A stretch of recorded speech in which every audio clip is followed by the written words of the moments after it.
अस्सलाम वालेकुम व्यूअर्स, आप प्रोग्राम देख रहे हैं ब्रास टैक्स और मैं हूं आपकी होस्ट मारूफ कुरैशी। हमारे साथ मौजूद हैं हमारे एनालिस्ट जनाब ज़ैद हामिद साहब। अस्सलाम वालेकुम सर।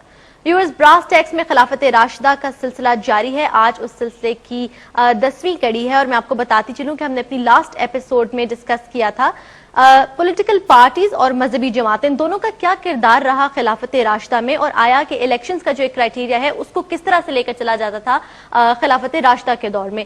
लेकिन आज हम एक बहुत अहम टॉपिक के ऊपर अपनी गुफ्तगू जो है वो करेंगे। मैं चाहूंगी कि ज़ैद साहब जो है इसके ऊपर शुरू करें, लेकिन अगर थोड़ा सा मैं एक आपको किसे कहते हैं कि पर्दा थोड़ा सा अगर मैं हटाऊं तो उसमें यह है कि सबसे अहम जो क्वेश्चन आजकल पाकिस्तान की स्टेबिलिटी के ऊपर आता है तो उसमें सिविल इदारों का जो रोल है, जो मिलिट्री इदारों का रोल है, उसके ऊपर बहुत अहम बात की जाती है। हम जानेंगे कि खिलाफत राशिदा में ये दोनों जो कुव्वतें थी किस तरह साथ चलती थी। जी ज़ैद साहब। देखिए मारो, ये बहुत ज्यादा सीरियस एलिमेंट्स हैं जिनकी अब हम बात करने लगे हैं, जो पहले हमने प्रोग्राम किए हैं बजाते खुद वो भी, क्योंकि जो एग्जिस्टिंग माइंडसेट है, ये बात हम बार बार एम्फसाइज करते हैं कि आप अगर खिलाफत राशिदा के मॉडल को समझना चाहते हैं, जिससे बेहतर मॉडल कायनात ने बना ही नहीं, दैट वाज द बेंचमार्क। इंसानियत अपने उरूज पे थी, इंसानियत अपने मिराज पे थी हर डायमेंशन में, couldn't be any better। उससे बेहतर मुमकिन नहीं है। तारीख इंसानियत में उससे बेहतर निजाम कभी ना आया है ना आएगा।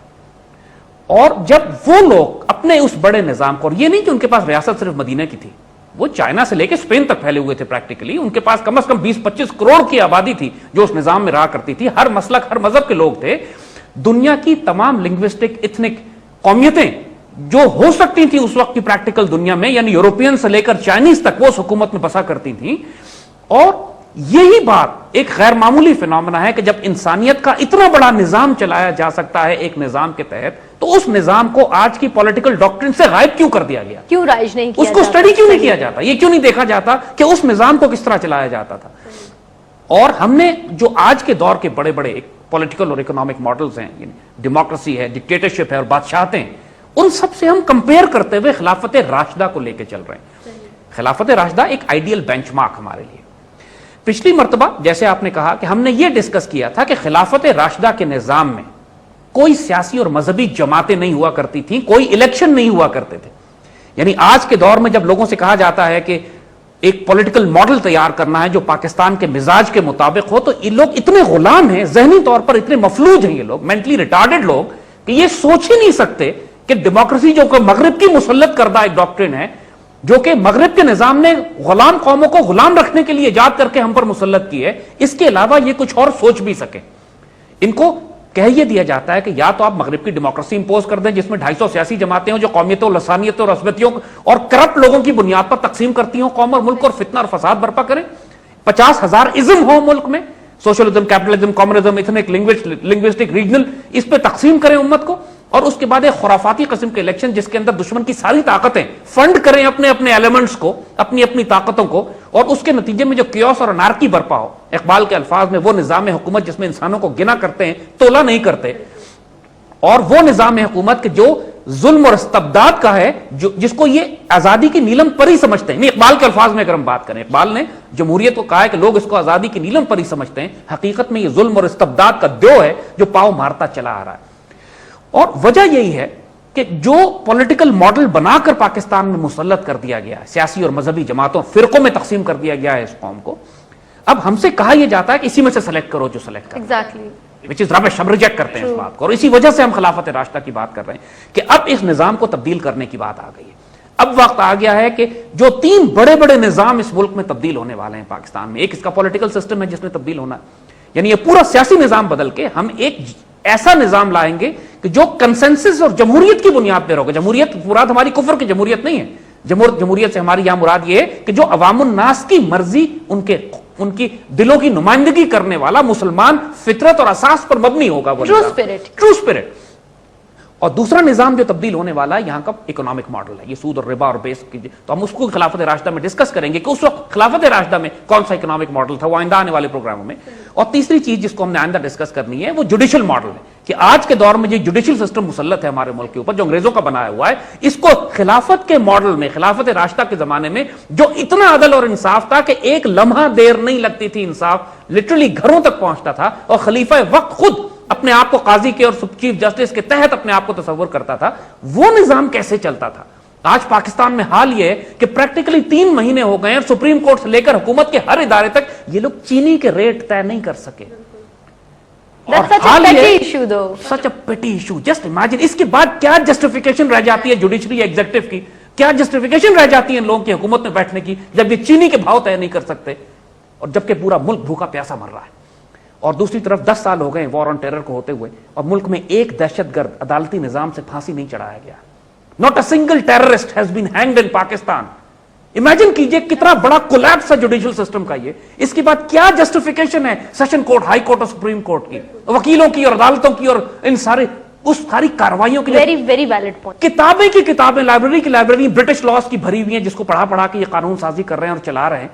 اور پوچھے کہ بابا یہ دہشت گردی جو ملک کو کھا گئی ہے، یہ تمہارے ججز، تمہاری عدالتیں، پولیس، جوڈیشل سسٹم، عدالتیں، جیل کہاں گم ہو گئے کہ ایک دہشت گرد کو پھانسی نہیں دی جا سکی؟ ملک تباہ برباد ہو گیا، سسٹم ہی کولیپس کر گئے، ہیں ہی نہیں، ایگزسٹ نہیں کر رہے. پھر اسی لیے ہم بات کرتے ہیں کہ اسی لیے جب ہم ریورٹ کرتے ہیں، جب ہم بات کرتے ہیں کہ ہم خلافت راشدہ کے ماڈل پہ جائیں گے تو اس کی وجہ یہی ہے کہ انسانیت کی یہ سسٹم کولیپس کر چکے ہیں، کیونکہ اتنا میزریبل کنڈیشنز کبھی بھی نہیں، بالکل ورسٹ ہو گیا. اور اب جو سیاست میں بحث سب سے زیادہ دیکھی جا رہی ہے کہ جی سویلین ملٹری کس فوج آئے گی، کہ سویلین ادارے ہونے چاہیے، اور قانون بنا دیا گیا ہے اس طریقے سے جیسے اگر فوج حکومت میں آ گئی تو اس کا مطلب ہے کہ ملک تباہ برباد ہو گیا. اس کا مطلب ہے کہ سب سے بڑا ظلم انسانیت کی تاریخ میں یہ ہے کہ فوج کے افراد جو ہے وہ حکومت کر لیں. ہم یہاں فوج کی حکومت کو ڈیفینڈ نہیں کر رہے کسی صورت میں، ہم کوئی مارشل لاء کو ڈیفینڈ کرنے یہاں نہیں بیٹھے ہوئے، ہم صرف یہ بتا رہے ہیں کہ خلافت راشدہ میں کیا ہوتا تھا. اور یہ جو انہوں نے ایک گالی بنا دی ہے پریکٹیکلی کہ جناب اگر فوجی حکومت ہوگی تو بہت غلط ہے، سویلین حکومت ہوگی تو بالکل ٹھیک ہے. یہ کس قرآن میں لکھا ہوا ہے کہ ایسے ہوگا تو بہتر ہوگا؟ یہ کس کتاب میں لکھا ہوا ہے؟ کس ہماری تاریخ میں ایسا ہوا ہے کبھی آج تک؟ 1400 سال کی مسلم تاریخ اٹھا کے دیکھ لیجئے، اور خاص طور پہ ہم خلافت راشدہ کا بینچ مارک جب ہم لیتے ہیں تو آئیں آپ کو بتائیں خلافت راشدہ میں ہوتا کیا تھا. کیونکہ جب پولیٹیکل پارٹیز کو ہم نے یہ بتا دیا کہ یہ جو پولیٹیکل، نہ الیکشن ہوتے تھے خلافت راشدہ میں، نہ پولیٹیکل پارٹیز ہوتی، نہ پولیٹیکل پارٹی تھی، نہ مذہبی سیاسی جماعتیں تھیں، لائف ٹائم اپوائنٹمنٹ تھی، کنسنسس ہوتا تھا. ڈیموکریسی نہیں تھی، جمہوریت نہیں تھی، لیکن کنسنسس تھا. ایک اجماع سے، ایک منتخب رائے سے، بڑا لاجیکل اور اعلیٰ ترین لوگوں کی رائے سے امیر کا انتخاب کیا جاتا تھا. فائنسٹ آف دا فائنسٹ امیر بنائے جاتے تھے. اور جو حیرت انگیز بات جو اب ہم جس کو ہم ڈسکس کریں گے اس پروگرام میں کہ دیکھیے خلافت راشدہ میں کوئی پولیٹیکل، سیاسی اور فوجی گروہ الگ الگ نہیں تھے. سب سے حیرت انگیز بات یہاں پہ یہ کہ دیکھیے نوٹ کیجئے اسلام کی تاریخ میں کبھی ایسا نہیں ہوا. حضور صلی اللہ علیہ وآلہ وسلم ایک روحانی سربراہ بھی ہیں، ایک سیاسی سربراہ بھی ہیں، commander in chief, supreme commander of the Islamic forces بھی ہیں. آپ تمام جنگوں کی تاریخ اٹھا کے دیکھ لیجئے، کمانڈر ان چیف کون ہے؟ حضور صلی اللہ علیہ وآلہ وسلم. حضور صلی اللہ علیہ وآلہ وسلم کا یہی تو کمال ہے کہ سیدنا عیسیٰ علیہ السلام کی طرح آپ عیسیٰ علیہ السلام سے محبت اور پیار لے کر آئے. حکومت سازی نہیں کی آپ نے، بلکہ وہ کوئی نئی شریعت بھی لے کر نہیں آئے. شریعت تو موسیٰ علیہ السلام والی تھی جس کو آپ نے ریوائیو کر کے جس میں محبت اور نرمی داخل کر دی.